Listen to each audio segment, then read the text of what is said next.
Halo semuanya, selamat datang di channel aku, Miss Lestia. Lestia. Jadi hari ini aku dan suami aku akan bercerita tentang pengalaman kami menerima transaksi RTGS yang nominalnya di atas 800 juta rupiah, tetapi sempat ada cerita dana belum tercatat masuk. Nah, bagaimana kisahnya? Kalian ikuti terus ya di channel YouTube ini. Yuk kita saksikan.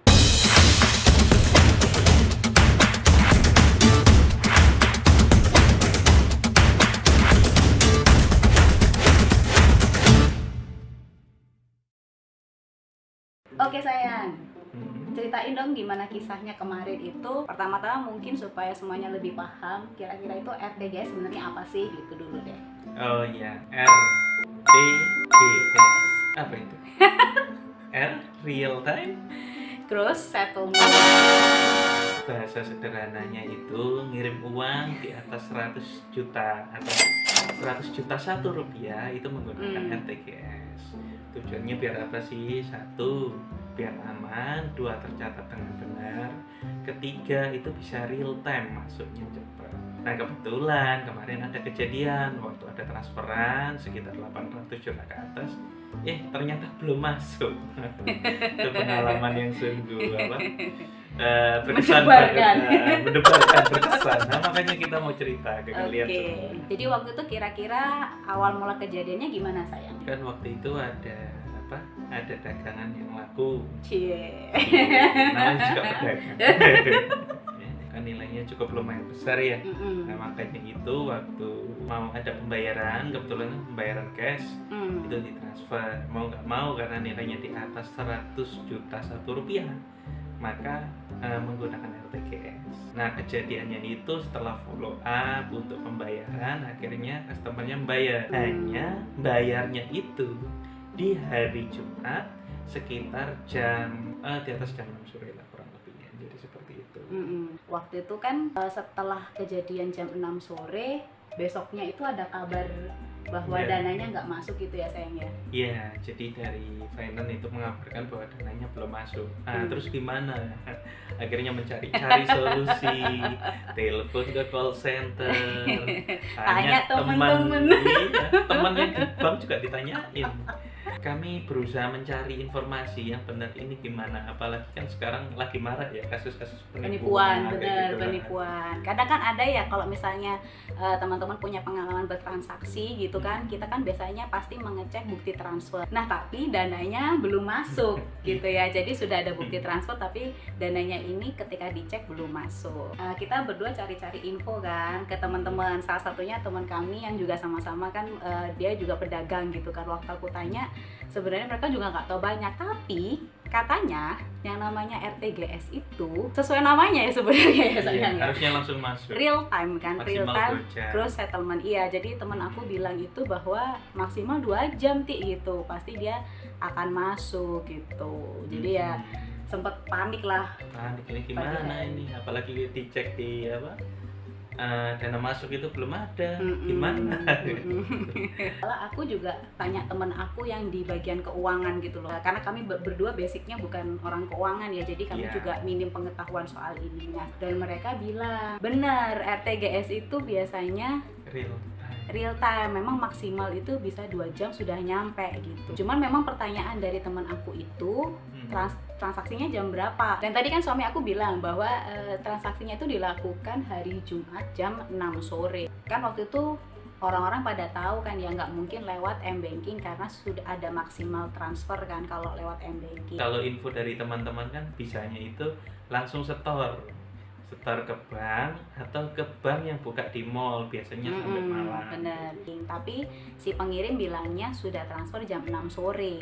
Lah berarti kan otomatis kalau kami mikirnya nggak mungkin ada bank yang masih buka gitu kan ya. Jadi teman aku bilang mungkin aja sih dia lewat bank ada di mall-mall itu tadi. Tapi kalaupun dia titip uang itu di bank cabang yang ada di mall, tetap aja transaksinya itu ke pending gitu loh, istilahnya cuma titip gitu, istilahnya cuma titip dan baru diproses itu di hari kerja. Iya. Gitu. Paling nggak hari Senin karena kan besoknya kan Sabtu. Jadi kan biasanya kalau Sabtu semua bank tutup. Jadi waktu itu teman aku bilang nggak mau dipaksa gimana pun Bank Indonesianya baru akan melakukan proses itu tuh di hari kerjanya gitu. Gimana tuh sayang, waktu kamu kan pasti kamu juga tanyakan sama pihak mereka kok dananya belum masuk itu, kira-kira apa respon dari ini? Ya, jadi sang pengirim, ya katakan pembeli lah, dia sudah merasa transfer, terus dia udah screenshot bukti transfernya. Jadi dia infonya transfernya menggunakan aplikasi atau apa istilahnya itu kalau aplikasi transfer aplikasi bank itu loh. Nani? Istilahnya apa ayo? Itulah, tahu nggak? Oh, MCM itu ya? Apa sih? Yang tadi? Iya, Mandiri Cash Management. Kalau Mandiri kan sebenarnya ada Livin. Nah ini ternyata menggunakan Mandiri Cash Management. Itu harus masuk ke websitenya Bank Mandiri. Gitu. Oh, iya, internet banking. Internet berarti. banking, ya, betul. jadi pakai internet banking. Nah setelah itu kami coba-coba cari info kan, info yang paling update. Di internet kami coba membandingkan beberapa situs, terutama situs resminya bank. Nah itu infonya adalah kalau ingin cepat transaksi setiap hari di hari kerja itu sebelum jam 2 siang itu bisa segera nyampe terkirim ke rekening tujuan gitu. Maksimal pengiriman 2 jam. Iya, maksimal 2 proses jam. Ya, di prosesnya 2 jam. Nah, kalau pengen lebih aman ya sebaiknya jangan pas hari Jumat.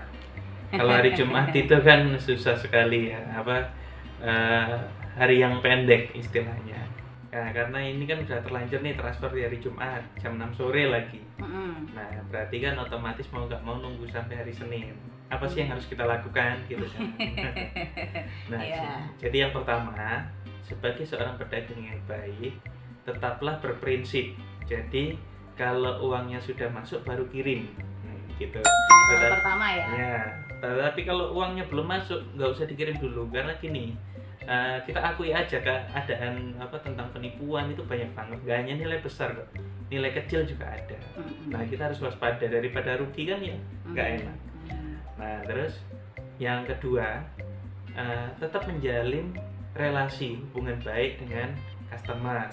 Jadi nggak usah terlalu terburu-buru menyatakan bahwa ini dananya belum masuk. Bilang aja bahwa memang dananya belum masuk dikarenakan ini menunggu konfirmasi dari bank penerima. Kalau ini sudah masuk nanti barangnya bisa segera dikirim. Jadi kayak gitu. Tidak perlu sampai istilah Jawanya kontok-kontokan.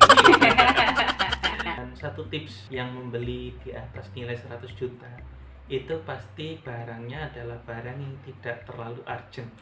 Karena untuk barang-barang sebesar itu logikanya pasti butuh instalasi, butuh dikirim, dan juga tidak sembarangan penggunaannya, ada caranya gitu. Jadi kalau customernya bilang ini urgent buru-buru, nah kalau memang buru-buru edukasi saja bahwa kalau bisa ya transfernya hari Kamis atau sebelumnya itu. Nah kan itu lebih enak buat mereka juga, buat kita juga lebih enak. Nah gitu bisa dicoba nanti karena ya itu tadi pengalaman. Nah terus habis itu gimana nih sayang hari Senin? Hari Senin kita menunggu. Jadi hari Senin pagi saat buka kantor, apa yang harus kita lakukan pertama adalah mengecek dananya. Oh bukan berdoa ya? Oh berdoa itu perlu. Berdoa sebelum berangkat bekerja itu penting. Jadi kalau sudah di kantor segera fokus bekerja. Iya benar. Oke terus habis menunggu. Nah, dan itu pun tidak langsung masuk karena kenapa? Ciri khas. Maksudnya setelah hari Senin itu pun pagi hari jam berapa itu? Sekitar jam 8:30 gitu kan tidak langsung masuk ya. Dan bank itu ciri khasnya itu mulai bekerja jam 9 untuk pelayanan customer. Tapi kalau pelayanan internal kayak ceklok dan segala macam mungkin jam 8 sudah masuk. Mulai bekerja pelayanan customer jam 9, kira-kira masuknya sekitar jam 10 atau jam 11. Kita perlu menunggu di situ sekali lagi pengecekan itu penting. Jadi waktu itu ngeceknya ke pihak bank atau pihak mengecek di bagian keuangan atau ke pihak customer service banknya, rekening bank kita? Lebih tepatnya langsung ke rekening kita aja. Oh. Jadi ke rekening ke perusahaan maksudnya. Nah jadi nanti bisa koordinasi dengan bagian keuangan atau bagian finance. Ya apakah dana ini sudah masuk atau belum? Ini buktinya gitu. Nanti kan finance akan mengecek apakah memang sudah masuk sesuai dengan nominal yang diinfokan oleh customer di bukti transfernya atau memang belum. Tapi biasanya tidak menunggu lama kok, sekitar ya nggak nyampe jam 10 sih waktu itu. Oke. Jadi lebih baik kita cek punya kita sendiri dulu ya, maksudnya rekening perusahaan atau kalau teman-teman nanti punya pengalaman dengan RTGS, ceklah rekening kalian di hari kerja itu. Dan mungkin kalau memang belum ya memang perlu sampai tanya ke customer service-nya bank kali ya. Betul, perlu tanya ke customer service bank, cross check ulang. Bahkan kalau perlu misalkan nih sampai jam 1 siang ternyata dananya belum masuk. Nah, ada baiknya kalian dengan customer datang bareng-bareng ke bank untuk cross check supaya nanti tidak terjadi miskomunikasi. Jadi kan di situ nanti semua pihak terlibat untuk pengecekan. Lebih baik ya daripada nanti harus call ke call center dulu kan ya percuma juga gitu. Karena kan call center biasanya tetap menyarankan ke cabang. Oke. Supaya bisa clear tentang proses transfer dana tersebut. Oke, dan jadi akhirnya hari Senin kayaknya masuk ya? Sudah masuk. Barangnya sudah ya waktunya kirim. Oke, segitu aja di video kali ini. Secara singkat, itulah pengalaman kami menghadapi yang namanya transaksi atau transfer dana RTGS gitu ya. Semoga video ini bermanfaat untuk teman-teman semua dan sampai ketemu di video selanjutnya. Dadah.